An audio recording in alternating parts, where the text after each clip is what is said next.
আসসালামু আলাইকুম ভিউয়ার্স, আপনারা যদি ওয়াইফাই অনু রাউটারের জন্য এরকম একটা প্রফেশনাল মিনি ইউপিএস তৈরি করতে চান তাহলে কিন্তু আমার এই প্রক্রিয়াটা অবলম্বন করতে পারেন। এই প্রক্রিয়ায় যদি কাজটা করেন তাহলে কিন্তু আপনাদের বাজেট খুব কমের ভিতরে হয়ে যায়। আমরা এখানে 4টা 3.7 লিথিয়াম ব্যাটারি ইউজ করছি, একটা বুস্টার মডিউল ব্যবহার করছি আর 3টা ফিমেল জ্যাক ব্যবহার করছি। তো এটা কীভাবে আমরা করছি সম্পূর্ণ রিভিউ আপনাদের সামনে উপস্থাপন করছি, ধৈর্য ধরে ভিডিওটা দেখুন। আর আপনারা যদি এই ধরনের ভিডিও নতুন নতুন দেখতে চান তাহলে আমার চ্যানেলটাকে অবশ্যই সাবস্ক্রাইব করে রাখুন। তো চলুন বক বক না করে মূল ভিডিওতে চলে যাই। সর্বপ্রথম লাগবে আমাদের এই 4টি ভালো মানের লিথিয়াম ব্যাটারি 3.7 ভোল্টের। তার পরবর্তীতে এটা সেট আপ দেওয়ার জন্য একটা বক্স, এটা আমি কারেন্টের দোকান 4 সুইচের একটা গ্যাংবুট কিনে নিয়েছি এটাকে সেট আপ দেওয়ার জন্য। আপনারা আপনাদের মন মতো করে নেবেন। তার পরবর্তীতে লাগবে এরকম 3টি ফিমেল, 2টি আউটপুটের জন্য আর একটা ইনপুটের জন্য।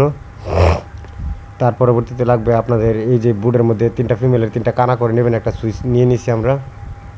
এখন এই যে ফিমেলের 4টি জ্যাক, একটা বুস্টার মডিউল, এটি মূল ভূমিকাটা পালন করবে এখানে। একটা লেগোরেটর আইসি 78 এই 4টে লিথিয়াম ব্যাটারি তো দেখালামই। তো এই সবগুলো কম্পোনেন্ট তৈরি করতে আপনাদের মোটমাট 5 থেকে 700 টাকার মতো খরচ হবে। তো ব্যাকআপ পাবেন 1 থেকে 10 ঘন্টা। এখন 2টা ব্যাটারির পজিটিভ টার্মিনাল এক পাশে রেখে সুপার গ্লু দিয়ে আঠা দিয়ে নিব। ঠিক এর বিপরীত পাশে আমার এই ব্যাটারির নেগেটিভ রেখে আবার ভালো করে আঠা জুড়ে দিয়ে দিব। খুব শক্ত করে আঠা দিয়ে নেবেন। তারপর 4টে ব্যাটারি একসাথে করে 2টা ব্যাটারির পজিটিভ টার্মিনাল আমরা এক পাশে রাখছি আর 2টা ব্যাটারির নেগেটিভ টার্মিনাল আমরা এক পাশে রাখছি। এখন 4টে ব্যাটারিকে আমরা একটা তামার তার দিয়ে সম্পূর্ণ এক সাইড শর্ট করে দেব। খুব ভালো করে শর্ট করে দেব, এই যে ঠিক এরকমভাবে শর্ট করে দেওয়ার পরবর্তীতে এই যে আমাদের এক পাশে 2টা নেগেটিভ এক পাশে 2টা পজিটিভ চলে আসছে। কিন্তু এখন এর বিপরীত সাইডে আমরা এই 2টাকে আলাদা শর্ট করব আর এই 2টাকে আলাদা শর্ট করব। আমি শর্ট করে আপনাদেরকে দেখাচ্ছি। সুন্দর করে জ্বালাই করে নেবেন, জ্বালাইটা খুব পুক্ত করে দিবেন। এক পাশে জ্বালাই দেওয়া আমার শেষ, এর বিপরীত পাশে আমরা আরবার ভালো করে জ্বালা দিয়ে দিব। খুব ভালো করে জ্বালাইটা দিবেন। এখন আমাদের ভোল্টেজটা যদি দেখি, আমাদের ভোল্টেজটা ঠিকঠাক এখানে চলে আসছে। এখানে পজিটিভ এটা পজিটিভ, নেগেটিভে নেগেটিভ। আমাদের 7.6 ভোল্ট আছে, তো আমাদের ভোল্টেজটা চলে আসছে। আমি 2টাকে সিরিজ আর 2টাকে প্যারালাল করে নিছি। এখন এটাকে একটা গাম দিয়ে গ্লু গান দিয়ে সুন্দর করে এই ক্যাচিংয়ের মধ্যে এক পাশে সেট করে দিব। খুব ভালো করে বসিয়ে নিব, ঠিক আছে? যে সেম এইভাবে আমি ক্যাচিংয়ের মধ্যে এটাকে সেট করে নিয়েছি। আমি 2টাকে সিরিজ করে 2টা সিরিজ করে তারপর 3 ভোল্ট 6 ভোল্ট করে নিয়ে নিচ্ছি আর কি। 2টাকে সিরিজ করে 3 ভোল্ট করছি আর এই 2টাকে সিরিজ করে 3 ভোল্ট করছি। তারপর 2টা থেকে 6 ভোল্টের লাইন আমি বের করছি। এই লাইনটা আমার মূলত চলে যাবে এই যে এই বুস্টার মডিউলে চলে যাবে। বুস্টার মডিউলে এখানে দেখেন আমাদের input IN plus IN minus, এখানে আমরা ইনপুট করব আমাদের এই 6 ভোল্ট 7 ভোল্ট যে ভোল্টেজটা এটা থেকে বাইর হয় না কেন সেই ভোল্টেজটা। তো আমরা যদি এটার ভোল্টেজটা প্রথমত মেজারমেন্ট করার চেষ্টা করি, দেখি আমাদের ভোল্টেজটা কত আছে।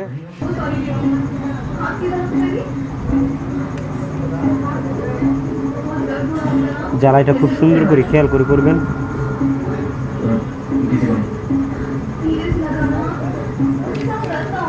এখন আমরা আউটপুটে ভোল্টেজটা মেজারমেন্ট করার চেষ্টা করব। এখন যদি আমি সুইচ শুরু করি, এখানে আমরা 15 ভোল্ট শো করতেছে। আমার ভোল্টেজ কিন্তু ছিল ওইখানে 7 ভোল্ট সামথিং। তো আমরা এটাকে আরও কমিয়ে নেব।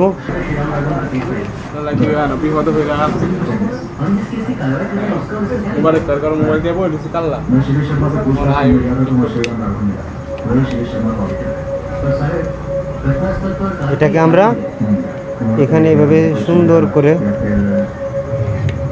ফিক্সড করে দিব, বসিয়ে দিব এটাকে সুন্দর করে এভাবে।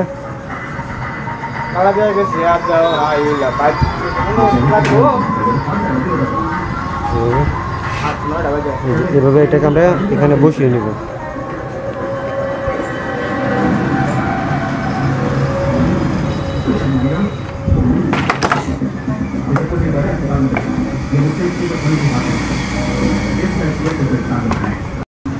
এই যে আমাদের 14 ভোল্ট সামথিং 14.58। তো আমরা এটা মডিউলটাকে ঘড়ির কাঁটার দিকে ঘুরিয়ে 12.5-এ ফিক্সড করব।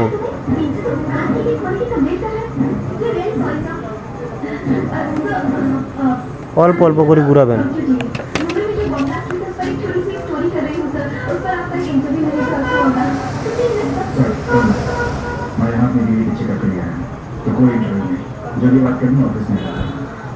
हाय मैम। सर आपकी वाइफ बहुत सुंदर है सर। बेबी है मामा, फिलहाल नहीं जानते। 12.5859 এই জায়গায় আমরা এটাকে ফিক্সড করলাম। এখন আমরা এটাকে সুন্দর করে এখানে বসিয়ে দিব।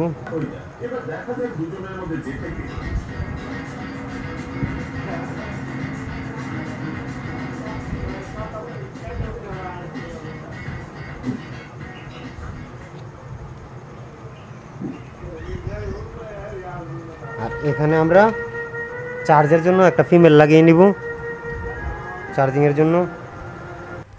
এই যে এই ফিমেলটা এখানে সুন্দর করে বসিয়ে দিলাম। এর পাশে আমরা একটা ছোট্ট একটা ইন্ডিকেটর ব্যবহার করব, যাতে চার্জ দিলে আমাদের ইন্ডিকেটরটা শো হয়। এই যে আমরা ফিমেলের পাশে সুন্দর করে একটা ইন্ডিকেটর বসিয়ে নিলাম। এবার এই পাশে আমরা আউটপুটের জন্য সকেট লাগিয়ে নিব দুইটা ফিমেল। এই যে এখানে আরেকটা ফিমেল বসিয়ে নেব। বসিয়ে নিয়ে এই পাশে আমরা স্ক্রু দিয়ে ভালো করে টাইট করে লাগিয়ে নিব। এই যে আমরা দুইটা ফিমেল খুব সুন্দর করে বসিয়ে নিয়েছি। এখন আমাদের বুস্টার ভলিউমের আউটপুটের যে দুইটা তার আছে, পজিটিভ তারটা আমরা সরাসরি আমাদের 12 ভোল্ট যেটাতে আছে সেটাতে লাগিয়ে তার পরবর্তীতে 9 ভোল্টের জন্য রেগুলেটর আইসি ব্যবহার করব। তো কাজটা কীভাবে করি ধৈর্য সহকারে দেখো। এই যে আমাদের 12 ভোল্ট অনুর জন্য বুস্টার ভলিউম থেকে সরাসরি আমরা ফিমেলের মধ্যে কালেকশন করে দিছি। পাশে দুইটা ইন্ডিকেটর করে রাখছে, যাতে আমাদের ফিমেলের থেকে যখন রাউটারে আমরা আউটপুট নেব তখন ইন্ডিকেটর শো করবে, আমরা বুঝবো যে রাউটারের লাইন গেছে। ঠিক আছে।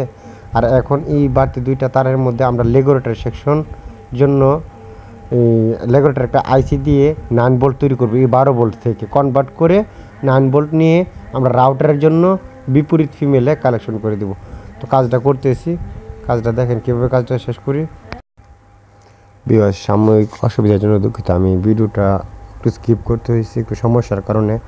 যাই হোক, শুধু আমি পাশ থেকে একটা 12 ভোল্টটাকে নিয়ে একটা 78 রেগুলেটর আইসি বসিয়ে শুধু 9 ভোল্টটা এই ফিমেলে কালেকশন করছি। আর চার্জিংয়ের থেকে একটা তারকে এনে আমরা সরাসরি ডায়োড দিয়ে আপনার ব্যাটারির মধ্যে কালেকশন করছি। এছাড়া আর কোনো বাড়তি কাজ করা হয় নাই, এতটুকুই কাজ করা হয়েছে। তো মোটামুটি আমার এটা প্রায় শেষ। এখন আমি এটা চেক দিব আমার এটা কীরকম পর্যায়ে আছে। আমাদের আউটপুট 12.5, এটা হলো অনুর জন্য। এখন আমরা যদি দেখি এটার এই পাশে দুইটা বাতি থেকে একটা বাতি চলতেছে, আরেকটা বাতি কিন্তু জ্বলে না। এই বাতিটা আমার খারাপ, তো এটা সমস্যা না, এটা পরে চেঞ্জ করে নিলেও হয়। এই বাতিটা আমার খারাপ করছে। তো কাজটা মূলত এতটুকুই ছিল। এটা দিয়ে আপনারা অনায়াসে 7 থেকে 8 ঘন্টা ব্যাকআপ পাবেন। আমরা ভোল্টেজটা আবার 9 ভোল্টটা মেজারমেন্ট করি। এই যে 9 ভোল্ট 9.